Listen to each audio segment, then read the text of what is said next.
ಸಂದರ್ಶನ. ಧರ್ಮಸ್ಥಳ ಪ್ರಕೃತಿ ಚಿಕಿತ್ಸಾ ಕೇಂದ್ರದ ಬಳಿ ಹಾಗಾದ್ರೆ ನಡೆದಿದ್ದು ಏನು? ಯಾರದು? ಮತ್ತೋರ್ವ ಸಾಕ್ಷಿ, ಸಂತೋಷ್ ರಾವ್ನನ್ನ ನೋಡಿದ್ದ ಸಾಕ್ಷಿ. ಸಂತೋಷ್ ರಾವ್ನನ್ನ ನೋಡಿದ್ದೆ ಅಂತ ಹೇಳಿದ ಸಾಕ್ಷಿ ಯಾರು? ಆತ ಹೇಳ್ತಾ ಇರೋದೇನು? ಸೌಜನ್ಯ ಕೇಸ್ಗೆ ಇದು ಊಹಿಸಲಾಗದ ಬಿಗ್ ಟ್ವಿಸ್ಟ್. ಕಳೆದ 11 ವರ್ಷಗಳಿಂದ ಹೋರಾಟ ನಡೀತಾ ಇದೆ, ಕೇಸ್ ಕೂಡ ನಡೀತಾ ಇದೆ. ಸೊ ಈ ಕೇಸ್ಗೆ ಈಗ ಮತ್ತೊಂದು ಬಿಗ್ ಟ್ವಿಸ್ಟ್. ಸಂತೋಷ್ ರಾವ್ನನ್ನ ನೋಡಿದ್ದೇನೆ ಅಂತ ಹೇಳುವಂತಹ ಒಬ್ಬ ಸಾಕ್ಷಿ. ಆತ ಏನೆಲ್ಲ ಹೇಳ್ತಾನೆ? ರಿಪಬ್ಲಿಕ್ ಕನ್ನಡ ರಿವೀಲ್ ಮಾಡ್ತಾ ಇದೆ ಈ big breaking news. Just exclusive ಅಲ್ಲ ವೀಕ್ಷಕರೇ, ಇದು ಎಕ್ಸ್ಪ್ಲೋಸಿವ್.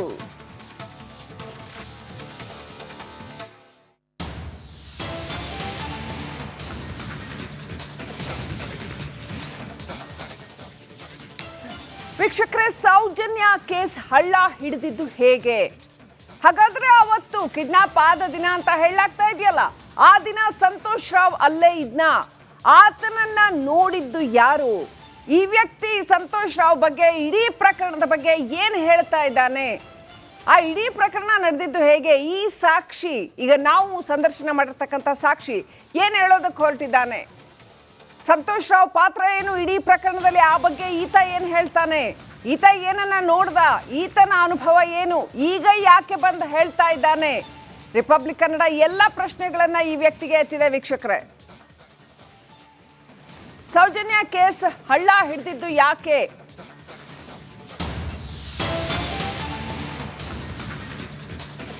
ಸೌಜನ್ಯ ಕೇಸ್ ಹಳ್ಳ ಹಿಡಿದಿದ್ದು ಯಾಕೆ? ಅವತ್ತು ಸಂತೋಷ್ ರಾವ್ ಅಲ್ಲೇ ಇದ್ನ? ಸಂತೋಷ್ ರಾವ್ನ ನೋಡಿದ್ಯಾರು? ಇನ್ನೂ ಯಾರ್ಯಾರು ಇದ್ರು ರಿಪಬ್ಲಿಕ್ ಕನ್ನಡದಲ್ಲಿ ಸೌಜನ್ಯ ಕೇಸ್ನ? ಮತ್ತೋರ್ವ ಪ್ರತ್ಯಕ್ಷದರ್ಶಿ ಈತ ಏನು ಹೇಳ್ತಾನೆ? ಹಾಗಾದ್ರೆ ನಿನ್ನೆ ಓರ್ವ ಪ್ರತ್ಯಕ್ಷದರ್ಶಿಯ ಸಂದರ್ಶನವನ್ನ ರಿಪಬ್ಲಿಕ್ ಕನ್ನಡ ಮಾಡಿತ್ತು, ನೀವು ಅದನ್ನ ಕ್ಲಿಯರ್ ಆಗಿ ನೋಡಿದ್ರಿ. ಮಹಿಳೆಯೊಬ್ಬರು ಮಂಡ್ಯದಲ್ಲಿ ತಾನು ಪ್ರತ್ಯಕ್ಷದರ್ಶಿ ಅಂತ ಹೇಳಿದ್ರು, ಮುಸುಕುಧಾರಿಣಿ ಮಹಿಳೆ. ಆದ್ರೆ ಇವತ್ತು ಇನ್ನೋರ್ವ ಸಾಕ್ಷಿ ಬಂದಿದ್ದಾರೆ. ಅವರು ಕೂಡ ನಾನು ಈ ಸೌಜನ್ಯ ಕೇಸ್ನ ಸಾಕ್ಷಿ, ನಾನು ಅವತ್ತು ಸಂತೋಷ್ ರಾವ್ನ ನೋಡಿದೆ ಅಂತ ಹೇಳ್ತಾ ಇದ್ದಾರೆ. ಇನ್ನು ಏನೆಲ್ಲ ವಿಚಾರಗಳನ್ನ ಹೇಳ್ತಾ ಇದ್ದಾನೆ ಈ ವ್ಯಕ್ತಿ?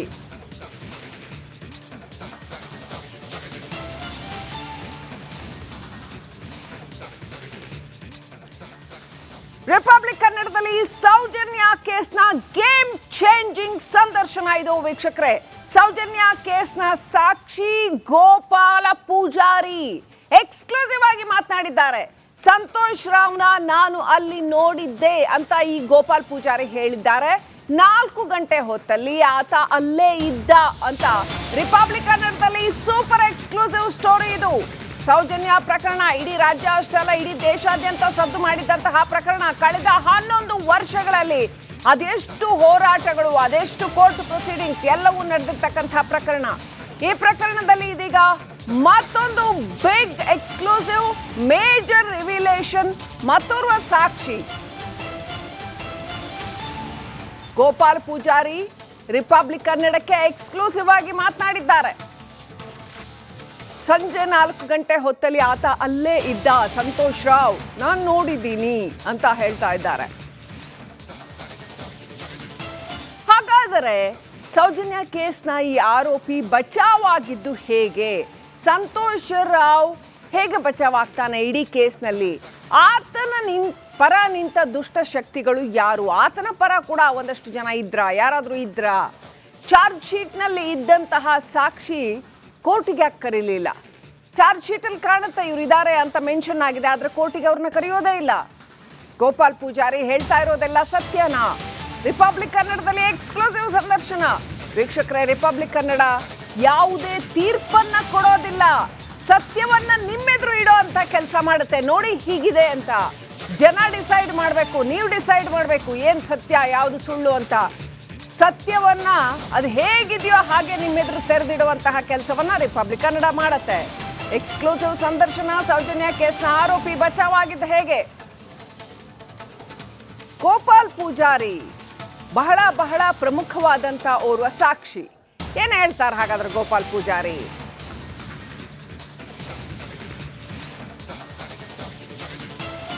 ರಿಪಬ್ಲಿಕ್ ಕನ್ನಡದಲ್ಲಿ ಎಕ್ಸ್ಕ್ಲೂಸಿವ್ ಸಂದರ್ಶನ ವೀಕ್ಷಕರೇ. ಬಹಳ ಇಂಪಾರ್ಟೆಂಟ್ ಸೌಜನ್ಯ ಕೇಸ್ನಲ್ಲಿ, ಮೋಸ್ಟ್ ಇಂಪಾರ್ಟೆಂಟ್. ಈತ ಇಡೀ ಸೌಜನ್ಯ ಕೇಸ್ನ ಅತ್ಯಂತ ಪ್ರಮುಖ ಸಾಕ್ಷಿ, ಇಡೀ ಸೌಜನ್ಯ ಪ್ರಕರಣದ ಅತ್ಯಂತ ಪ್ರಮುಖ ಸಾಕ್ಷಿ. ಆದ್ರೆ ಈತನನ್ನ ಕೋರ್ಟ್ಗೆ ಕರೀದೇ ಇರೋ ಹಾಗೆ ಮಾಡ್ಲಾಗತ್ತೆ. ಯಾಕೆ ಹಾಗೆ ಮಾಡಿದ್ರು ನೋಡಿ. ಇಡೀ ಸೌಜನ್ಯ ಪ್ರಕರಣದ ಬಹುದೊಡ್ಡ ಆಯಾಮವೊಂದನ್ನ ರಿಪಬ್ಲಿಕ್ ಕನ್ನಡ ತೆರೆದಿಡ್ತಾ ಇದೆ. ಈ ಸಾಕ್ಷಿಯ ಮುಖಾಂತರವಾಗಿ ಸೌಜನ್ಯ ಪ್ರಕರಣದ ಬಹುದೊಡ್ಡ ಆಯಾಮವನ್ನ ರಿಪಬ್ಲಿಕ್ ಕನ್ನಡ ತೆರೆದಿಡ್ತಾ ಇದೆ. ಏನ್ ಹೇಳ್ತಾರೆ ಗೋಪಾಲ್ ಪೂಜಾರಿ? ಯಾಕೆ ಅವರನ್ನ ಕೋರ್ಟಿಗೆ ಕರೀಲಿಲ್ಲ? ತಾನು ಮಂಪರು ಪರೀಕ್ಷೆಗೂ ರೆಡಿ ಅಂತ ಇದ್ದಾರೆ.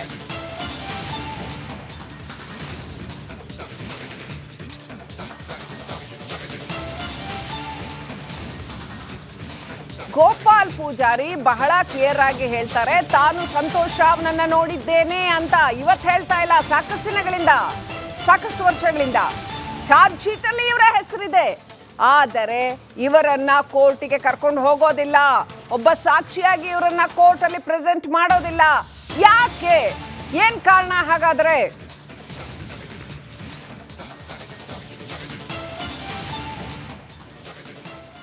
ಸೊ ಸಾಕಷ್ಟು ವಿಚಾರಗಳನ್ನ ಗೋಪಾಲ್ ಪೂಜಾರಿ ಹಂಚ್ಕೊಟ್ರು. ಆಟೋದಲ್ಲಿ ಹೋಗುವಾಗ ಸಂತೋಷ್ ರಾವ್ನ ನೋಡಿದೆ ಅಂತ ಹೇಳಿದ್ರು. ಇನ್ನು Soujanya rape and murder case ಸಾಮಾನ್ಯವಾದಂತಹ ಪ್ರಕರಣ ಅಲ್ಲ, ಇಡೀ ರಾಜ್ಯಾದ್ಯಂತ ಸಂಚಲನ ಮೂಡಿಸಿರುವಂತಹ, ಒಂದು ದಶಕದ ಕಾಲ ಸಂಚಲನ ಮೂಡಿಸಿರುವಂತಹ ಒಂದು ಪ್ರಕರಣ.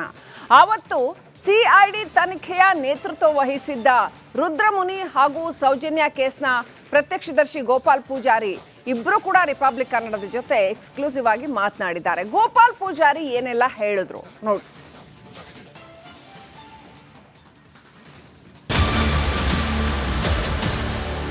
ಗೋಪಾಲ್ ಅಂತ ಅವರು ವಾಸ್ ಅನ್ ಆಟೋ ಡ್ರೈವರ್. ಅವ್ರೇನ್ ಮಾಡ್ತಾರೆ, ಅಲ್ಲಿ ಪ್ಯಾಸೆಂಜರ್ನ ಕ್ಯಾರಿ ಬಾಡಿಗೆ ಕರ್ಕೊಂಡು ಹೋಗಿ ಮಾಡ್ತಿರ್ತಾರೆ. ಬರುವಾಗ ಏನಾಗುತ್ತೆ ಅಂತ ಹೇಳಿದ್ರೆ, ಅವರು ನನಗೆ ತೋರಿಸಿದ್ದು, ಕರ್ಕೊಂಡು ಹೋಗಿ ಸ್ಥಳದಲ್ಲಿಯೇ ಅವರು ನನಗೆ ಕಂಪ್ಲೀಟ್ ಎಲ್ಲ ಎಕ್ಸ್ಪ್ಲೇನ್ ಮಾಡಿ ಎಲ್ಲಿ ನಿಂತಿದ್ದ, ತಾನು ಯಾಕೆ ಆಟೋವನ್ನ, ಖಾಲಿ ಆಟೋ ಆ ಕಡೆಯಿಂದ ಬರುತ್ತೆ ಇದಕ್ಕೆ ಸ್ನಾನಘಟ್ಟದ ಕಡೆಗೆ. ಕೇಳಿದ್ರಲ್ಲ, ಇದು ಸೌಜನ್ಯ ಕೇಸ್ನ ಸಿಐಡಿ ತನಿಖೆಯ ನೇತೃತ್ವ ವಹಿಸಿದ್ದ ರುದ್ರಮುನಿ ಅವರ ಮಾತು. ರುದ್ರಮುನಿ ಹೇಳುವಂತೆ ಅಕ್ಟೋಬರ್ 9, 2012ರಂದು ಸೌಜನ್ಯ ರೇಪ್ ಅಂಡ್ ಮರ್ಡರ್ ಆದಾಗ ಆರೋಪಿ ಸಂತೋಷ್ ರಾವ್ನ ಮೊದಲು ನೋಡಿದ್ದೇ ಈ ಗೋಪಾಲ್ ಪೂಜಾರಿ. 3 ಗಂಟೆಗೆ ನಾನು ಧರ್ಮಸ್ಥಳದಲ್ಲಿ ಕೆಲಸಕ್ಕಿದ್ದೆ, ಅಂಗಡಿಯಲ್ಲಿ, ಅಲ್ಲಿ ಲೈನ್ ಅಂಗಡಿ ಅಂತ ಇದೆ, ಅಲ್ಲಿ ನಾನು ಕೆಲಸಕ್ಕಿದ್ದೆ. ಅದನ್ನು ಕೆಲಸ ಬಿಡಿಸಿ ಅಲ್ಲೊಂದು 3 ಗಂಟೆಗೆ 3:15 ಹೊತ್ತಿಗೆ ನಾವೊಂದು ಅಲ್ಲಿ 4 ಮಂದಿಯನ್ನು ಕೆಲಸಕ್ಕೆ ಕರ್ಕೊಂಡು ಹೋಗ್ತೇವೆ. ನನ್ನ ಓನರ್ನ ತೋಟ ಇದೆ ದೊಂಡಾಲೆಯಲ್ಲಿ, ಅಲ್ಲಿ ಕೆಲಸಕ್ಕೆ ಕರ್ಕೊಂಡು ಹೋಗ್ತೇನೆ ಒಂದು 4 ಮಂದಿಯನ್ನು. ಆ ಟೈಮಲ್ಲಿ ನಾನು ಆಟೋ ರಿಕ್ಷಾದಲ್ಲಿ ಕರ್ಕೊಂಡು ಹೋಗೋದು. ಒಂದು 3:30 ಹೊತ್ತಿಗೆ ನಾನು ಆ ಟರ್ನಲ್ಲಿ ಬರುವಾಗ ಸಂತೋಷ್ ರಾವ್ ಎಂಬವನು ಅಲ್ಲಿ ಮರದ ಹತ್ತಿರ ನಿಂತಿದ್ದ, ಒಂದು ಚೀಲ ಹಿಡ್ಕೊಂಡು ನಿಂತಿದ್ದ. ಸೌಜನ್ಯ ರೇಪ್ ಮತ್ತು ಹತ್ಯೆ ರಾಜ್ಯಾದ್ಯಂತ ಸಂಚಲನವನ್ನ ಮೂಡಿಸಿದಾಗ ಆರೋಪಿ ಸಂತೋಷ್ ರಾವ್ನ ಗುರುತಿಸಿದ್ದು ಕೂಡ ಇವರೇ. ಪ್ರಕರಣದ ತನಿಖೆ ನಡೆದಾಗ ತನಿಖಾಧಿಕಾರಿ ರುದ್ರಮುನಿ ಈತನ ವಿಚಾರಣೆ ನಡೆಸಿದ್ದಾರೆ. ಮತ್ತೆ ನನ್ನನ್ನು ರುದ್ರಮುನಿ ಸರ್ ಕರೆದದ್ದು, ಸಿ ಆಫೀಸರ್ ಅವರೇ ಬಂದು ನಾನು ಕರೆದದ್ದು. ಈಗ ಕೇಳಿ ಫೋನ್ ಮಾಡಿ ಕೇಳಿದ್ರು, ಕರೆದ್ರು, ಸ್ಪಾಟ್ಗೆ ತೋರಿಸ್ತೀಯ ಅಂತ ಹೇಳಿದ್ರು, ತೋರಿಸ್ತೇನೆ ಅಂತ ಹೇಳಿದ್ದೇನೆ. ನೋಡಿ ಗೋಪಾಲ್ ಪೂಜಾರಿ ಬಹಳ ಮುಖ್ಯವಾದಂತ ವಿಚಾರ, ಸ್ಪಾಟ್ಗೆ ಕರ್ಕೊಂಡು ಹೋಗಿದ್ರು ರುದ್ರಮುನಿ ಸರ್. ಓಕೆ, ಸ್ಪಾಟಿಗೆ ಕರ್ಕೊಂಡು ಹೋಗಿದ್ರು. ಹಾ ಆಯ್ತು, ಮುಂದೆ ಅಲ್ಲಿ ಸ್ಪಾಟ್ ಕರ್ಕೊಂಡು ಹೋಗಿ ಎಲ್ಲಿ ನಿಂತಿದ್ದ ಅಂತ ಕೇಳಿದ್ರು ರುದ್ರಮುನಿ ಸರ್. ಓಕೆ, ನಾನು ಸ್ಪಾಟ್ ತೋರಿಸಿದೆ, ಈ ಪೊಸಿಷನ್ ಅಲ್ಲಿ ನಿಂತಿದ್ದವನಂತ. ಅಲ್ಲೆಲ್ಲ ನನ್ನ ಸ್ಟೇಟ್ಮೆಂಟ್ ಎಲ್ಲ ಬರ್ಕೊಂಡ್ರು, ನನ್ನನ್ನು ಮತ್ತೆ ಅಲ್ಲಿ ಬಿಟ್ರು. ಆದ್ಮೇಲೆ ಮೇಡಮ್ ಬಂದಿರೋದು ನನ್ನ ಕರ್ಕೊಂಡು. ಆದರೆ ಕೇಸ್ ವಿಚಾರಣೆ ನಡೆಸಿದ ಕೋರ್ಟ್ ಸೌಜನ್ಯ ರೇಪ್ ಮತ್ತು ಅತ್ಯಾಚಾರ ಪ್ರಕರಣಕ್ಕೆ ಸಂಬಂಧಪಟ್ಟಂತೆ ಯಾವುದೇ ಪ್ರತ್ಯಕ್ಷದರ್ಶಿ ಇಲ್ಲ ಹಾಗೂ ಆರೋಪಿ ಸಂತೋಷ್ ರಾವ್ ಕೃತ್ಯವನ್ನ ಎಸಗಿದ್ದಾನೆ ಎಂದು ರುಜುವಾತುಪಡಿಸಲು ಪ್ರಾಸಿಕ್ಯೂಷನ್ ವಿಫಲವಾಗಿದೆ ಅಂತ ಹೇಳಿ ಆರೋಪಿ ಸಂತೋಷ್ ರಾವ್ನ ಖುಲಾಸೆಗೊಳಿಸಿತ್ತು. ಪಬ್ಲಿಕ್ ಪ್ರಾಸಿಕ್ಯೂಟರ್ ಎಷ್ಟು ಕ್ವಶನ್ ಮಾಡಬೇಕಾಯಿತು, ಅಥವಾ ದಟ್ ನಮ್ಮ ವಿಟ್ನೆಸ್ಸೇ, ಅವರು ಗೌರ್ಮೆಂಟ್ ವಿಟ್ನೆಸ್ಸೇ, ಅವರು ಹಾಸ್ಟೆಲ್ ಆಗಿದ್ದಕ್ಕೆ, ಕ್ರಾಸ್ ಎಕ್ಸಾಮಿನೇಷನ್ ಅಲ್ಲಿ ಹಾಸ್ಟೆಲ್ ಆಗಿದ್ದಕ್ಕೆ ಅವ್ರನ್ನ ಹಾಸ್ಟೆಲ್ ವಿಟ್ನೆಸ್ ಆಗಿ ಟ್ರೀಟ್ ಮಾಡಿ ಮೂವ್ ಮಾಡಬಹುದಾಗಿತ್ತು. ಅದನ್ನ ಮಾಡಲೇ ಇಲ್ಲ. ಲೈನ್ ಆಫ್ ಡಿಫೆನ್ಸ್ ಯಾವ ತರ ತಗೊಳ್ಬೇಕು ಅನ್ನೋದನ್ನೇ ಇವರು ಮಾಡಲಿಲ್ಲ. ಅನುಮಾನ ಶುರುವಾಗೋದೇ ಇಲ್ಲಿ ನೋಡಿ. ಘಟನೆ ನಡೆದ ದಿನ ಸಂತೋಷ್ ರಾವ್ನ ನೋಡಿದ ಗೋಪಾಲ್ ಪೂಜಾರಿಯನ್ನ ಯಾರು ಕೂಡ ಕೋರ್ಟಿಗೆ ಸಾಕ್ಷಿಯಾಗಿ ಕರೆಯುವುದಿಲ್ಲ. ಗೋಪಾಲ್ ಪೂಜಾರಿ ಎಂಬ ಸಾಕ್ಷಿಯನ್ನ ಕೋರ್ಟಿಗೆ ಯಾಕೆ ಕರೀಲಿಲ್ಲ? ಸಾಕ್ಷಿ ಇದ್ದರೂ ಅವರನ್ನ ಕೋರ್ಟ್ ಮುಂದೆ ಯಾಕೆ ಹಾಜರುಪಡಿಸಲಿಲ್ಲ? ಚಾರ್ಜ್ ಶೀಟ್ ನಲ್ಲಿದ್ದ ಸಾಕ್ಷಿಯನ್ನ ಕೋರ್ಟ್ಗೆ ಯಾಕೆ ಕರೀಲಿಲ್ಲ? ಇದರ ಹಿಂದೆ ಏನಾದರೂ ಷಡ್ಯಂತ್ರ ಇದೆಯಾ? ಎಲ್ಲ ಪ್ರಶ್ನೆಗಳು ಹಾಗೆ ಉಳಿದುಕೊಂಡು ಬಿಟ್ಟಿವೆ. ಇದೆಲ್ಲದರ ನಡುವೆ ರಿಪಬ್ಲಿಕ್ ಕನ್ನಡ ಗೋಪಾಲ್ ಪೂಜಾರಿಯ ಎಕ್ಸ್ಕ್ಲೂಸಿವ್ ಸಂದರ್ಶನ ನಡೆಸಿದೆ. ಈ ಎಲ್ಲ ಪ್ರಶ್ನೆಗಳಿಗೆ ಉತ್ತರ ಕಂಡುಕೊಳ್ಳುವ ಪ್ರಯತ್ನ ಕೂಡ ಮಾಡಿದೆ. ಸೌಜನ್ಯಗೆ ನ್ಯಾಯ ಸಿಗಬೇಕೆಂಬ ಹೋರಾಟಕ್ಕೆ ಕೈ ಜೋಡಿಸಿದೆ. News desk, Republic Kannada. ವೀಕ್ಷಕರೇ, ನಿಮಗೆಲ್ಲರಿಗೂ ನಮಸ್ಕಾರ. ರಿಪಬ್ಲಿಕ್ ಕನ್ನಡದ ಸೂಪರ್ ಎಕ್ಸ್ಕ್ಲೂಸಿವ್ ಕಾರ್ಯಕ್ರಮಕ್ಕೆ ಸ್ವಾಗತ. ನಾನು ಶ್ರೀಪಾದ್ ಪಾಟೀಲ್. ಈಗ ನಾವು ಮಾತಾಡ್ತಿರುವಂತಹ ವಿಷಯ ಮತ್ತು ನೇರವಾಗಿ ವಿಷಯಕ್ಕೆ ಬರೋದಾದ್ರೆ, ಸೌಜನ್ಯ ಕೇಸ್ ಹಳ್ಳ ಹಿಡಿದಿದ್ದು ಯಾಕೆ ಅನ್ನುವಂಥದ್ದು ಬಹಳ ಮುಖ್ಯವಾದಂತಹ ವಿಚಾರ. ಸೌಜನ್ಯ ನಡೆದಂತಹ ಆ ಒಂದು ಕೇಸ್ ನಡೆದಂತಹ ಆ ದಿನ ಏನಿದೆ, ಆ ದಿನ ಅವತ್ತು ಅಲ್ಲಿ ಸ್ಥಳದಲ್ಲಿ ಇದ್ದವರು ಯಾರು? ಆ ಸಂತೋಷ್ ರಾವ್ ಅನ್ನುವಂಥ ವ್ಯಕ್ತಿಯನ್ನ ನೋಡಿದಂಥವರು ಯಾರು? ಆ ವ್ಯಕ್ತಿ ನೋಡಿದ್ದಾರೆ ಅಂತಂದರೆ ಅವರನ್ನ ಕೋರ್ಟ್ಗೆ ಸಾಕ್ಷಿಯಾಗಿ ಕರೀಲಿಲ್ಲ ಯಾಕೆ? ಹೀಗೆ ನಾನಾ ರೀತಿಯ ಪ್ರಶ್ನೆಗಳು ಮೂಡ್ತಾ ಇದೆ. ಇನ್ನು ಕೆಲವರು ಹೇಳಿದ್ದನ್ನ ತಾವು ಗಮನಿಸಿರ್ತೀರಿ, ಈ ಒಂದು ಕೇಸ್ಗೆ ಕೋಟಿ ಕೋಟಿ ಖರ್ಚಾಯಿತು, ಹಾಗೆ ಹೀಗೆ ಅಂತ ಹೇಳಿ. ಆ ಕೋಟಿ ಲಕ್ಷ ಖರ್ಚಾಗಿದ್ದು ಇದೇ ಕಾರಣಕ್ಕ? ಇಂಥ ಹಲವು ಪ್ರಶ್ನೆಗಳಿದೆ. ಆ ಪ್ರಶ್ನೆಗಳಿಗೆ ಉತ್ತರ ಕಂಡುಕೊಳ್ಳುವಂತಹ ವಿಶೇಷ ಕಾರ್ಯಕ್ರಮವೇ ಈ ರಿಪಬ್ಲಿಕ್ ಕನ್ನಡದ ಸೂಪರ್ ಎಕ್ಸ್ಕ್ಲೂಸಿವ್ ಕಾರ್ಯಕ್ರಮ. ವೀಕ್ಷಕರೇ, ನಮ್ಮ ಜೊತೆಗೆ ಈಗ ಆ ಒಬ್ಬ ವಿಶೇಷ ವ್ಯಕ್ತಿ ಇದ್ದಾರೆ.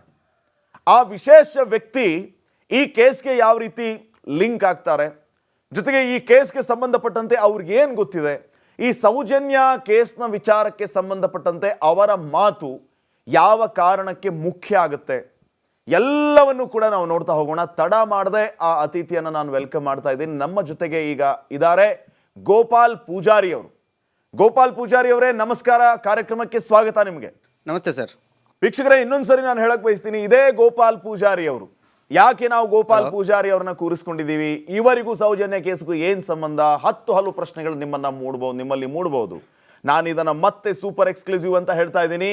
ಈ ಗೋಪಾಲ್ ಪೂಜಾರಿ ಅವರು ಅವತ್ತು ಆ ಸ್ಥಳದಲ್ಲಿ ಇದ್ದರು, ಇವರು ಒಬ್ಬ ಸಾಕ್ಷಿಯಾಗಿದ್ದರು. ಹಾಗಿದ್ರೆ ತದನಂತರ ಆದಂತಹ ಬೆಳವಣಿಗೆ ಏನು, ಅವತ್ತೇನ್ ನಡೀತು ಅನ್ನೋದನ್ನ ಇದೇ ಗೋಪಾಲ್ ಪೂಜಾರಿ ಅವರಿಂದ ಕೇಳ್ತಾ ಹೋಗೋಣ. ಗೋಪಾಲ್ ಪೂಜಾರಿ ಅವರೇ, ಸೌಜನ್ಯ ಮೇಲೆ ನಡೆದಂತಹ ಅತ್ಯಾಚಾರ ಮತ್ತು ಕೊಲೆ ಪ್ರಕರಣದ ವಿಚಾರ ಯಾವ್ಯಾವ ರೀತಿ ಚರ್ಚೆಗಳಾಗ್ತಾ ಇದೆ ಅನ್ನೋದು ತಮಗೂ ಗೊತ್ತಿದೆ, ತಮ್ಮ ಗಮನಕ್ಕೂ ಕೂಡ ಬಂದಿದೆ. ನೀವು ಅವತ್ತು ಏನೇನು ನಡೀತು ಅಂತ ಹೇಳ್ತಾ ಹೋಗಿ. ಸೌಜನ್ಯ ಅವತ್ತು ಅಪಹರಣ ಆದ ದಿನ ನೀವು ಅಲ್ಲಿ ಇದ್ರ, ಅವತ್ತು ಆ ವ್ಯಕ್ತಿಯನ್ನ ಗಮನಿಸಿದ್ರ, ಹೇಗೆ? ಹೌದು, ನಾನು ಒಂದು 3 ಗಂಟೆಗೆ ನಾನು ಧರ್ಮಸ್ಥಳದಲ್ಲಿ ಕೆಲಸಕ್ಕಿದ್ದೆ. ಅಂಗಡಿಯಲ್ಲಿ ಲೈನ್ ಅಂಗಡಿ ಅಂತ ಇದೆ, ಅಲ್ಲಿ ನಾನು ಕೆಲಸಕ್ಕಿದ್ದೆ. ಸಾಧಾರಣ ಕೆಲಸ ಬಿಡಿಸಿ ಅಲ್ಲೊಂದು 3 ಗಂಟೆಗೆ 3:15 ಹೊತ್ತಿಗೆ ನಾವೊಂದು ಅಲ್ಲಿ 4 ಮಂದಿಯನ್ನು ಕೆಲಸಕ್ಕೆ ಕರ್ಕೊಂಡು ಹೋಗ್ತೇವೆ. ನನ್ನ ಓನರ್ನ ತೋಟ ಇದೆ ದೊಂಡಾಲೆಯಲ್ಲಿ, ಅಲ್ಲಿ ಕೆಲಸಕ್ಕೆ ಕರ್ಕೊಂಡು ಹೋಗ್ತೇನೆ ಒಂದು 4 ಮಂದಿಯನ್ನು. ಆ ಟೈಮಲ್ಲಿ ನಾನು ಆಟೋ ರಿಕ್ಷಾದಲ್ಲಿ ಕರ್ಕೊಂಡು ಹೋಗೋದು. ಒಂದು 3:30 ಹೊತ್ತಿಗೆ ನಾನು ಆ ಟರ್ನಲ್ಲಿ ಬರುವಾಗ ಸಂತೋಷ್ ರಾವ್ ಎಂಬವನು ಅಲ್ಲಿ ಮರದ ಹತ್ತಿರ ನಿಂತಿದ್ದ, ಒಂದು ಚೀಲ ಹಿಡ್ಕೊಂಡು ನಿಂತಿದ್ದ. ಓಕೆ. ಅದು ಸಹ ನಾನು ಯಾಕೆಂದರೆ ಅದು ಆ ಟರ್ನಲ್ಲಿ ಬರುವಾಗ ಸ್ಲೋ ಆಗಿ ಬರಬೇಕಾಗ್ತದೆ, ಫಾಸ್ಟ್ ಬರಲಿಕ್ಕೆ ಆಗೋದಿಲ್ಲ ಬಂಗಾಳಿಗೆ ಹೋಗುವ ಟರ್ನಲ್ಲಿ. ಆ ಮೂಮೆಂಟಲ್ಲಿ ಅವನನ್ನು ನಾನು ನೋಡಿದ್ದೆ. ನೋಡಿ ಸೀದಾ ನಾನು ಗಾಡಿ ನಿಲ್ಲಿಸಲಿಲ್ಲ, ಸೀದಾ ಹೋದಲ್ಲಿ ನೀರು ಇರ್ತದೆ, ಫಾಸ್ಟ್ ಹೋಗ್ಲಿಕ್ಕೆ ಆಗೋದಿಲ್ಲ, ಕೆಳಗೆ ಡೌನಲ್ಲಿ ನೀರು ಇರ್ತದೆ. ಆ ರೋಡಲ್ಲಿ ದಾಟಿ ಸೀದಾ ಹೋದಾಗ ದೊಂಡಲೆಗೆ ಹೋಗಿ ಕೆಲಸ ಮುಗಿಸಿ ಬಂದಿದ್ದೇನೆ. ಸಾಯಂಕಾಲ ಅಲ್ಲಿ ಕೆಲಸಕ್ಕೆ ಹೋಗಿ ಕರ್ಕೊಂಡು ಹೋದಾಗ ಒಂದು 6 ಗಂಟೆಗೆ ಆಗ್ತದೆ, 5:30 6 ಗಂಟೆವರೆಗೆ ನಾನು ವಾಪಸ್ ಕರ್ಕೊಂಡು ಬರ್ತೇನೆ ಅವರನ್ನು. ಓಕೆ. ವಾಪಸ್ ಕರ್ಕೊಂಡು ಬರುವಾಗ ಬಂದು ಧರ್ಮಸ್ಥಳಕ್ಕೆ ಬಿಟ್ಟು ನಾನು ಅಲ್ಲಿ ಅಂಗಡಿಯಲ್ಲಿ ಕೆಲಸ ಮಾಡ್ತಿದ್ದೇನೆ. ಸಾಧಾರಣ ಒಂದು 6:30 7 ಗಂಟೆ ಹೊತ್ತಿಗೆ ನಮಗೆ ಸ್ವಲ್ಪ ಕೆಲವರು ಸುದ್ದಿ ಹೇಳ್ತಾರೆ, ಸೌಜನ್ಯ ಕಾಣೆ ಆಗಿದ್ದಲ್ಲ, ಸೌಜನ್ಯ ಇಲ್ಲ ಅಂತ.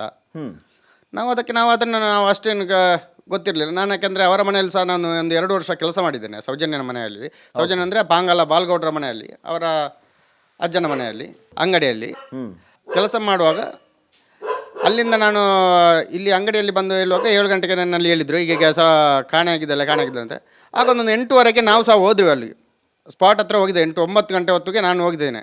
9 ಗಂಟೆ ಹೋಗುವಾಗ ಅಲ್ಲಿ ಒಂದು ಸ್ವಲ್ಪ ಜನ ಇದ್ದರು, ಹುಡುಕಿದ್ರು. ಸಾಧಾರಣ ನಾವು ಸಹ ಹುಡುಕಿದ್ದೆವು, ಸಾಧಾರಣ ನೇತ್ರಾವತಿಯಲ್ಲಿ ಆಸ್ಪಾಸಲ್ಲೆಲ್ಲ ಹುಡುಕಿದ್ದೆವು. ಮತ್ತು ಆ ದಡದ ಆ ಕಡೆ ನಾನು ಹೋಗಲಿಲ್ಲ, ಈ ರೋಡ್ ಹತ್ರ ಎಲ್ಲ ಹುಡುಕಿದ್ದೆವು. ಆಗ ಸಿಗಲಿಲ್ಲ. ಸಾಧಾರಣ ಒಂದು 10:30 ಗಂಟೆಗೆ ನನ್ನ ಓನರ್ ಫೋನ್ ಮಾಡ್ತಾರೆ, ಅಂಗಡಿ ಕ್ಲೋಸ್ ಆಗುವ ಟೈಮ್ ಆಯಿತು ಬಾ ಅಂತೇಳಿ. ನಾನು ಬಂದು ಸೀದಾ ಅಂಗಡಿಯಿಂದ ದನಿಯನ್ನು ಕರ್ಕೊಂಡು ಉಜಿರೆಗೆ ಹೋದೆ. ಉಜಿರೆಗೆ ಮರು ದಿವಸ ನಾನು ಸಾಧಾರಣ ಒಂದು 8 ಗಂಟೆಗೆ ಅಂಗಡಿ ಬರ್ತೇವೆ. ಅಂಗಡಿ ಬಂದು ಓಪನ್ ಮಾಡಿದಾದ್ಮೇಲೆ ನಾನು ಅಲ್ಲಿಂದ ಮರು ದಿವಸ ತೋಟಕ್ಕೆ ಹೋಗ್ತೇನೆ ಕರ್ಕೊಂಡೋಗಿ. ಬೇರೆ ಕೆಲಸದವರು ಇರ್ತಾರೆ, ಅವರನ್ನು ಕರ್ಕೊಂಡು ಹೋಗ್ತೇನೆ. ಆಗ ಹೋಗಿ ನಾನೊಂದು 10:30 ಗಂಟೆ ಹೋಗಿ ಅಲ್ಲಿ ತೋಟದಲ್ಲಿ ಇರುವಾಗ ನನಗೊಂದು ಕಾಲ್ ಬರ್ತದೆ, ಈಗೀಗ ಸೌಜನ್ಯನ ಬಾಡಿ ಸಿಕ್ತಾ ಅಂತ. ತಕ್ಷಣ ನಾನು ಅಲ್ಲಿ ಓನರಲ್ಲಿ ಹೇಳಿಲ್ಲ, ನಾನು ಆಟೋ ಸ್ಟಾರ್ಟ್ ಮಾಡಿಕೊಂಡು ಸೀದಾ ಬಂದಾಗ ಅಲ್ಲಿ ಜನ ಸೇರಿದ್ರು, ಒಂದು 2-3. ಆ ಸ್ಪಾಟ್ ಹತ್ರ ತೋರಿಸಿದ್ರು. ಆ ದಡ ದಾಟಿ ನಾನು ಹೋದೆ. ಅದಂದ್ರೆ ಸ್ವಲ್ಪ ನೀರಿತ್ತು. ಆ ನೀರು ದಾಟಿ ಹೋಗುವಾಗ ಒಂದು ಮರದ ದಿಂಬಿತ್ತು, ಅದರ ಸೈಡಲ್ಲಿ, ಆ ಸೈಡಲ್ಲಿ ಏನಿತ್ತು, ಯಾಕಂದರೆ ಕೈ ಒಂಥರ ಒಂದು ಟೈಪ್ ಕಟ್ಟಿತ್ತು, ಕಾಲು ಸ್ವಲ್ಪ ಇತ್ತು, ಮತ್ತು ಬಟ್ಟೆ ಮೇಲೆ ಕಡೆ ಹರಿದಿತ್ತು. ಇದು ಯಾವುದಿರಲಿಲ್ಲ, ಅದಕ್ಕೆ ಬಟ್ಟೆ ಮತ್ತೆ ಹಾಕಿದ್ರು ಅವರು. ಆ ಸ್ಪಾಟಲ್ಲಿ ನೋಡುವಾಗ ಪೊಲೀಸವರಿದ್ದರು, ಇಬ್ಬರು ಇದ್ದರು ಅಲ್ಲಿ, ಡಿ ಕೃಷ್ಣ ಮತ್ತು ಮತ್ತೊಬ್ಬರು ಇದ್ದರು. ಆ ಪೊಲೀಸವರೊಬ್ಬರು ಇದ್ದರು. ಪೊಲೀಸವರು ತಕ್ಷಣ ಹೇಳಿದರು, ಹೋಗಿ ನಿಲ್ಬೇಡಿ ಅಂತ ಹೇಳಿ. ಅಲ್ಲಿಂದ ನಾನು ಸೀದಾ ಹೋದೆ ನಾನು ಅಂಗಡಿ ಹತ್ರ ಹೋದಾಗ ಅಲ್ಲಿ ನಾವು ಈಗಲೇ ಮಾತಾಡುವಾಗ ನಾನು ಹೇಳಿದೆ, ಹೀಗೆ ಅಲ್ಲಿ ಒಬ್ಬ ನಿನ್ನೆ ಸಾಯಂಕಾಲ ಹೋಗುವಾಗ ಮಾರ್ರೆ ಒಬ್ಬ ನಿಂತಿದ್ದ, ಉದ್ದಾಗಿ ಹೈಟಾಗಿ ಉದ್ದ ಕೂದಲಿನ ಒಬ್ಬ ನಿಂತಿದ್ದ ಅಂತ. ನಾನು ಪ್ರಭಾಕರ ಪೂಜಾರಿ ಅಂತ ಒಬ್ಬರು ಇದ್ದರು ಅಂಗಡಿಯಲ್ಲಿ, ಅವರಲ್ಲಿ ನಾವು ಮಾತಾಡ್ತಿದ್ವಿ ಹೀಗೆ ಇದ್ದ ಅಂತ. ಆ ಹೊತ್ತಿಗೆ ಸಾಧಾರಣ ಸಾಯಂಕಾಲ ಹೊತ್ತು ಸಾಧಾರಣ ಟೈಮ್ ಆಗುವಾಗ ಒಂದು ಇವರದ್ದು ಪೂಜಾರಿ ಕಾಲ್ ಮಾಡಿದ್ರು, ಈಗ ಮರ ಅಲ್ಲಿ ಒಬ್ಬ ಸಿಕ್ಕಿದ್ದಾನೆ ನೋಡು, ನೀನು ಇವನ ನೋಡಿದ್ಯಾ ನೀನು, ಹೌದಾ ನೋಡ ಈ ಥರ ಇದ್ದಾನ ಅಂತ ಹೇಳಿದ್ರು. ಆ ತಕ್ಷಣ ಫೋನ್ ಮಾಡಿದ ಕೂಡಲೇ ನಾನು ಹೋಗುವಾಗ OP ಹತ್ರ ಹೋಗುವಾಗ ಇವನ